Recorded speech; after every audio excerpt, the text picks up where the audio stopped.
और खा दाल रोटी। राघव के पिता का बड़े बाजार में छोटी इलायची का खानदानी व्यापार था। व्यापार कैसा चल रहा है, दुकान से कितनी आमदनी होती है, ये बात राघव के पिता रामजी लाल अपनी परछाई को भी नहीं बताते थे। एक दिन, मेरे सारे दोस्त महंगी महंगी गाड़ियों में घूम रहे हैं, आप भी एक गाड़ी ले लो ना, हमारी भी समाज में थोड़ी इज्जत बढ़ जाएगी। पापा, तुझे पता भी है मैं घर कैसे चला रहा हूँ, आमदनी ना के बराबर है। और बेटा ये समझ ले, किसी तरह तेरी पढ़ाई लिखाई और दाल रोटी का खर्चा निकाल पा रहा हूँ दुकान से। हाथ बहुत टाइट है, लेकिन फिर भी तुझे मना करना मुझे अच्छा नहीं लग रहा। मैंने कुछ पैसे जमा करके रखे हैं, तुझे एक बाइक दिलवा देता हूँ। जैसे ही थोड़ा हाथ खुलेगा गाड़ी के बारे में भी सोच लेंगे। ठीक है पापा, जैसा आप कहें। आपको मेरी बातों का बुरा तो नहीं लगा ना? मुझे नहीं पता था कि बिजनेस इतना मंदा चल रहा है, वरना मैं गाड़ी खरीदने के बारे में आपसे बात ही नहीं करता। बस बेटा, तो बाप की बातों को इतने अच्छे से समझ रहा है, इससे बड़ी बात और क्या है मेरे लिए। पापा की बात सुनकर राघव खुश भी था और दुखी भी। पिछले कई सालों से राघव लगातार पापा से यही सुनता आ रहा था कि बिजनेस काफ़ी मंदा है और दुकान से तो बस दाल रोटी खाने जितनी कमाई हो पा रही है। इसलिए जब भी राघव कोई बड़ी डिमांड करता, रामजी लाल वही दाल रोटी और पैसों की दिक्कत की बात कहकर उसे टाल देते। अब तो राघव को भी पापा के खर्चे के बारे में बात करने से पहले थोड़ा अजीब लगने लगा था, क्योंकि वो जानता था कि पापा का हाथ काफ़ी टाइट चल रहा है। पहले तो मैं सोचता था कि पढ़ाई पूरी करने के बाद पापा के साथ उनकी दुकान संभालूंगा, लेकिन अब मुझे समझ में आ रहा है कि दुकान में कुछ खास मुनाफा नहीं है। पापा भी परेशान रहते हैं। मैं बाहर ही कहीं नौकरी देख लेता हूँ, कम से कम पापा की थोड़ी मदद तो होगी। बेटे की बात सुनकर राघव की माँ थोड़ी परेशान हो जाती है। अरे बेटा, अपने घर का काम घर का होता है। मुनाफा और नुकसान तो व्यापार का एक हिस्सा है। कभी नफ़ा होता है, कभी नुकसान। इसका मतलब ये थोड़ी ना है कि हम अपने बिजनेस से हाथ पीछे खींच लें। अरे तेरे पापा ने कितनी उम्मीद से तुझे पढ़ा लिखा कर बड़ा किया। उन्हें अच्छा नहीं लगेगा अगर तू उनका बिजनेस छोड़कर बाहर कहीं नौकरी के बारे में सोचेगा। राघव समझ नहीं पा रहा था कि जब दुकान में मुनाफा ही नहीं हो रहा तो पापा क्यों इतने सालों से दुकान को घसीट रहे हैं। इससे पहले कि राघव को अपने सवालों के जवाब मिल पाते, नियति ने एक और खेल खेला और राघव के पिता रामजी लाल का निधन हो गया। परिवार पर दुखों का पहाड़ टूट पड़ा, लेकिन उसके साथ ही एक बात और तय हो गई कि रामजी लाल के बाद अब परिवार की जिम्मेदारी बेटे राघव को ही संभालनी है। देख बेटा, अब जो होना था सो हो गया। 15 दिन से दुकान बंद पड़ी हुई है। अब तुम जाओ, दुकान खोलो और व्यापार में ध्यान लगाओ। देखो माँ, अभी तक पापा थे तो वो अपना घाटे का बिजनेस संभाल रहे थे, लेकिन मुझे लगता है कि पापा के बिजनेस में अपनी ज़िंदगी खराब करने से कोई फ़ायदा नहीं है। मैं भी सारी ज़िंदगी पापा की तरफ पाई पाई के लिए तरसता ही रह जाऊंगा। लगता है समय आ गया है, तो चल मेरे साथ। राघव की माँ अपने बेटे को लेकर अपने बेडरूम में जाती है और वहां पर तिजोरी खोलकर उसे दिखाती है। ये इतना पैसा कहाँ से आया माँ? किसका पैसा है ये? हमारा पैसा है, और किसका। कितने सालों से तुम्हारे पापा बिजनेस कर रहे हैं, हमारे पास क्या पैसा नहीं होगा। लेकिन हमारा बिजनेस तो पिछले कई सालों से लगातार घाटे में चल रहा है ना। अरे बेटा, तू भी ना बहुत सीधा है। लगता ही नहीं कि तू रामजी लाल की औलाद है। वो सब कहने की बातें होती है। हमारा बिजनेस अच्छा नहीं बल्कि बहुत अच्छा चल रहा है। लाखों रुपए का बैंक बैलेंस है हमारे पास, और शहर की महंगी लोकेशंस पर प्रॉपर्टी है तुम्हारे पापा की। मम्मी, क्या फ़ायदा इतने पैसे का? अगर आप लोगों के पास इतना पैसा था, बिजनेस इतना अच्छा चल रहा था, तो सारी ज़िंदगी मेरे सामने रोना क्यों रो रहे थे आप लोग? ना ढंग से कपड़े पहनने दिए, ना अच्छा खाना खाना दिए, ना खर्चा करने के लिए पैसे दिए। इन रुपयों का क्या तिजोरी में रखकर अचार डालना है? बस तेरी इन्हीं हरकतों की वजह से तेरे पापा ने कभी तुझे खुलकर नहीं बताया कि उनकी आमदनी कितनी है, वरना तू तो दोनों हाथों से लुटाना शुरू कर देता। अरे बेटा, एक व्यापारी को हमेशा ऐसा ही होना चाहिए। अगर सारी दुनिया को सेठ बनकर दिखाओगे ना तो ये दौलत 4 दिन भी नहीं टिकेगी। और वैसे भी ज़्यादा चमकती हुई चीज़ पर सारी दुनिया की नज़र पड़ती है, और जिस पर ज़्यादा लोगों की नज़र पड़ती है ना, उसे नज़र लग भी जाती है। काम ऐसा करो कि अपनी परछाई को भी पता ना लग पाए कि वास्तव में तुम क्या हो। और ये नौकरी नौकरी करने का रट्टा लगाना बंद करो। कल से पापा का बिजनेस संभालो। पहले ही इतने दिनों तक दुकान बंद रही है, बहुत घाटा हो गया। तुम्हारे पापा की आत्मा उस दुकान में ही बसी हुई है। ये दुकान को खोलने में जितनी देरी करोगे उनकी आत्मा को उतनी ही तकलीफ पहुंचेगी। माँ की बात सुनकर राघव खुशी खुशी दुकान संभाल लेता है और माँ के दिए हुए गुरु मंत्र को भी अपना लेता है कि दौलत चाहे जितनी भी हो लेकिन उसका दिखावा कभी नहीं करना। और इस तरह राघव भी अपने पिता की तरफ पैसा ना होने का रोना रोना शुरू कर देता है। कुछ दिन बाद, अरे मीनू, अब तो जीजा जी को गए 1 साल हो गया। मैं तो कहती हूँ अपने राघव के लिए एक अच्छी सी लड़की देखकर उसके हाथ पीले कर दे। अब जिम्मेदार हो गया है तेरा राघव। जीजा जी का बिजनेस संभाल रहा है, घर की पूरी जिम्मेदारी उसके कंधों पर है। तो समझ रही है ना मैं क्या कह रही हूँ? समझ रही हूँ जीजी, लेकिन कोई लड़की भी तो मिले हमारे मेल की। अरे लड़की बताने के लिए ही तो तुझे आज फ़ोन किया है। लड़की राघव के मेल की ही है, बस तू हाँ भर तो मैं आगे बात चलाऊं। मौसी की बात सुनकर राघव की माँ मीनू राघव और करिश्मा की शादी की बात चलाती है और जल्दी ही करिश्मा राघव की सगाई हो जाती है। एक दिन, बहन जी, सुना है आपकी राघव की भी जल्दी शादी होने वाली है? बिल्कुल सही सुना है आपने। पर क्यों, क्या हुआ, ऐसा क्यों पूछा आपने? बस बहन जी, आपको आगाह करना चाह रही थी कि आजकल ना ज़माना बड़ा ख़राब है। लड़कियों ने शादी को एक धंधा बना लिया है। जानकर पहले पैसे वाले पार्टी को फंसाती है, फिर शादी के कुछ ही दिनों बाद छोटी छोटी बातों पर झगड़ा करना शुरू कर देती है। कुछ महीनों में बात तलाक तक पहुंच जाती है और उसके बाद वो चलाती हैं अपना ब्रह्मास्त्र। पति के परिवार पर एलिमनी लेने का केस करती है और पति की आधी दौलत उड़ाकर ले जाती है। बहन जी, कितनी शान से दुल्हन बनाकर लाए थे हम शिवानी को, लेकिन देखिए 6 महीने भी नहीं बीते उसने 50 लाख का केस ठोक दिया। हम तो कंगाल हो गए बहन जी। सारी सेविंग बेटे की शादी में लगा दी थी। सोचा था एक ही बेटा है, कौन जानता था ये दिन देखना पड़ेगा। पड़ोसन की बात सुनकर अब मीनू भी गहरी चिंता में पड़ जाती है।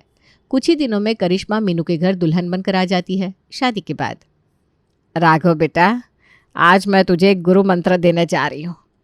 देख, पत्नी के सामने कभी अपने रुपए पैसे की नुमाइश मत करना।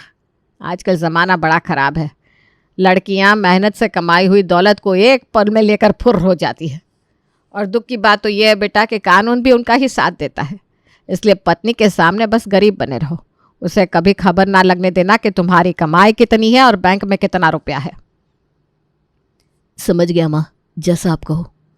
शादी के बाद, माँ, पापा ने कभी घर के फर्नीचर और इंटीरियर की ओर ध्यान ही नहीं दिया। आप कहो तो घर के लिए थोड़ा लेटेस्ट स्टाइल का फर्नीचर बनवा ले। कब तक ये पुराने सोफे और तख्त पर सोते रहेंगे? हाँ बेटा, जैसा तुझे ठीक लगे। राघव घर के लिए सोफे और बाकी का फर्नीचर मंगवा देता है। वाह राघव, ये सोफ़ा और फर्नीचर तो काफ़ी सुंदर है। काफ़ी महंगा लगता है, कितने का लिया? माँ ने कहा है कि करिश्मा के सामने अपने पैसों की नुमाइश नहीं करनी। इससे सच नहीं बताऊंगा कि सोफ़ा 1 लाख का है। सोफ़ा 25,000 का है। ऑफर था तो मैंने पूरे घर का नया फर्नीचर ले लिया। पैसे तो नहीं थे, लेकिन मैंने किस्तें बनवा ली है। अब तुम आ गई हो घर में तो तुम्हारे लिए मैं इतना तो कर ही सकता हूँ। आप बहुत अच्छे हो राघव, आपने मेरे बारे में इतना सोचा, मुझे बहुत अच्छा लगा। Thank you. अरे वाह, माँ की सीख तो बड़ा काम आई। एक तीर से 2 निशाने लग गए। राघव, तुम्हारा घर तो काफ़ी अच्छा बना हुआ है। शादी से पहले तो तुम कहते थे बस 3 कमरे का मकान है, लेकिन ये तो किसी कोठी से कम नहीं लगता। अरे ये हमारा पुश्ते नहीं घर है। कोठियाँ कोई ऐसी थोड़ी ना होती है। ये सब टाइल पत्थर जो घर में लगा ना, सब सस्ती क्वालिटी का है। करिश्मा बेटा, ये तेरा मुंह दिखाए का गिफ्ट कैसा लगा? माँ जी, बहुत खूबसूरत है। डायमंड का है ना? अरे डायमंड नहीं बेटा, अमेरिकन डायमंड। बस 2000 का सेट है ये। लेकिन बेटा, मैंने इतने प्यार से दिया है, उसे डायमंड की तरह संभाल कर रखना। हाँ जी माँ जी, जैसा आप कहें। और ये मेरी तरफ से तुम्हारे लिए। अब ये अंगूठी भी नकली है क्या? नहीं नहीं, सोने की है। बस इसमें लगा डायमंड नकली है।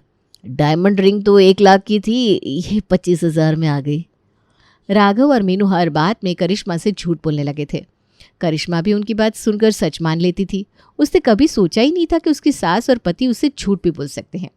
शादी को कुछ दिन बीत गए थे। एक दिन जब राघव दुकान से वापस आया तो उसने देखा उसकी पत्नी एक साड़ी को पहनकर इतराती घूम रही थी। करिश्मा, ये साड़ी कब ली तुमने? अच्छी है ना? मैंने ऑनलाइन मंगवाई है, पूरे 10,000 की है। आपने भी तो शादी में मुझे एक भी महंगी साड़ी नहीं दिलवाई। किसने कहा तुझे महंगी साड़ियाँ नहीं दिलवाए? आप ही ने बताया था ना माँ जी कि मेरी सब साड़ी आप थोक की दुकान से सस्ते में लाई हो। अब करिश्मा की बात सुनकर बेचारी मीनू के पास कोई जवाब ही नहीं था।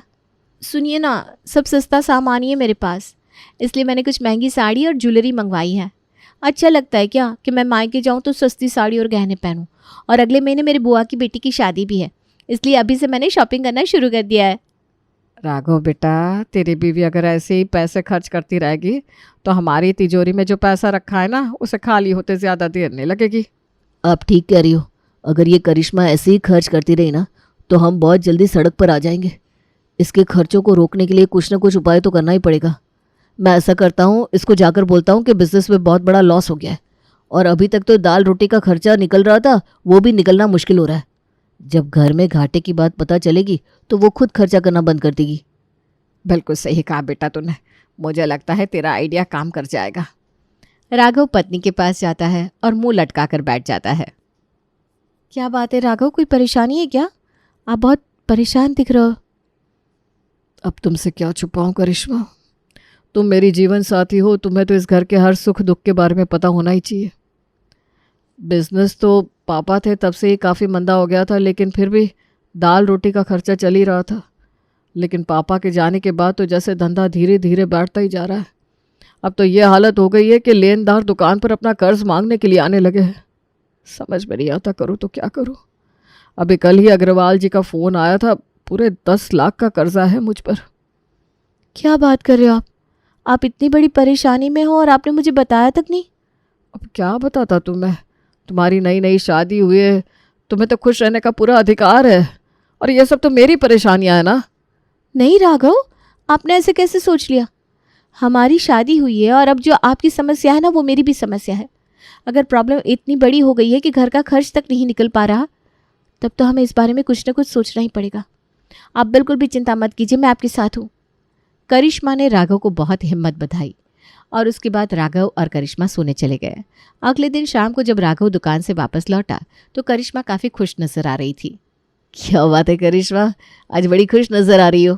हाँ, वो मैंने थोड़े पैसों का इंतज़ाम कर लिया है। ये लो 50,000। 50,000 तुम्हारे पास? इतने पैसे कहाँ से आए? अब मैं तुम्हारी पत्नी हूँ तो क्या मेरे पास थोड़ी बहुत रुपये नहीं हो सकते? ज़्यादा चिंता मत करो, ये समझ लो ये तुम्हारे ही पैसे हैं। फ़िलहाल इन रुपयों का इस्तेमाल आप घर खर्च पे कर सकते हो। मैं कोशिश में लगी हुई हूँ, जल्द ही थोड़े और रुपयों का इंतज़ाम भी हो जाएगा। अरे मेरा तीर तो बड़ा निशाने पर लग गया। उसने अपना खर्चा तो कम कर ही दिया, ऊपर से मुझे पैसा भी ला कर दे रही है। बड़े बुजुर्ग ठीक कह गए कि जिनकी उम्र ज़्यादा होती है उनका अनुभव भी हमसे ज़्यादा ही होता है। माँ की सलाह मानने का बड़ा फ़ायदा तो हो रहा है मुझे। 2 दिन बाद। राघव, हमारी किस्मत बहुत अच्छी है। मैंने कभी सोचा नहीं था इतनी आसानी से रुपयों का इंतज़ाम हो जाएगा। ये देखो, मैंने फिर से 60,000 का इंतज़ाम कर लिया। 1-2 जगह और भी बात चल रही है, तुम बिल्कुल भी टेंशन मत लेना। जितना मुझसे हो सकेगा मैं तुम्हारी मदद करने की पूरी कोशिश करूँगी। वो सब तो ठीक है करिश्मा, लेकिन तुम तो घर में ही रहती हो, फिर इतने रुपए कौन दे रहा है तुम्हें? आप मुझ पर शक कर रहे हो क्या राघव? आपको अपनी पति पर भरोसा नहीं है? मैंने आपसे कहा ना कि आप ये समझ लो ये सब पैसे आपके अपने ही हैं। समय आने पर मैं बता दूंगी ना। अभी आप आम खाओ, गुटलियों को गिनने में अपना समय वेस्ट मत करो।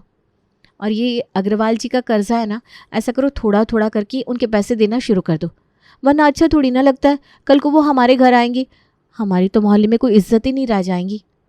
मुझे तुम्हारे ऊपर गर्व है करिश्मा। तुमने साबित कर दिया कि जीवन साथी सुख दुख में साथ निभाते हैं। अगले कुछ दिनों तक लगातार यही सिलसिला चलता रहता है। कभी करिश्मा 50,000 लाकर राघव को थमाती, कभी 60,000। राघव पैसे तो खुशी खुशी ले लेता, लेकिन उसके दिमाग में एक बात लगातार टिक टिक टिक टिक करती रहती, आखिर करिश्मा इतना पैसा ला कहाँ से रही है। अरे बेटा, तू क्यों चिंता करता है? शादी से पहले करिश्मा जॉब करती थी ना, ज़रूर उसके अकाउंट में इतने पैसे रखे होंगे। अब मुसीबत के समय वही पैसा निकाल कर तुझे दे रही है। और बेटा, बनियों वाली क्वालिटी लेकर आ अपने अंदर। जब पैसे आए ना तो ज़्यादा सोचे समझे बिना पहले पैसा तिजोरी में पहुंचा, और बाकी की बातें बाद में सोचो। अगले सप्ताह राघव की माँ को एक शादी में जाना था, इसलिए वो अपनी बहू से तैयार होने के लिए कहती है, अरे बेटा फटाफट से तैयार होकर आ जा। और सुनो, वो जो मुंह दिखाए के समय मैंने तुम्हें हार गिफ्ट में दिया था ना, वही पहनना आज। माँ जी, वो हार तो मेरे पास नहीं है। क्या बात कर रही हो? कहाँ गया वो हार? तुमसे कहा था ना उस हार को संभाल कर रखना।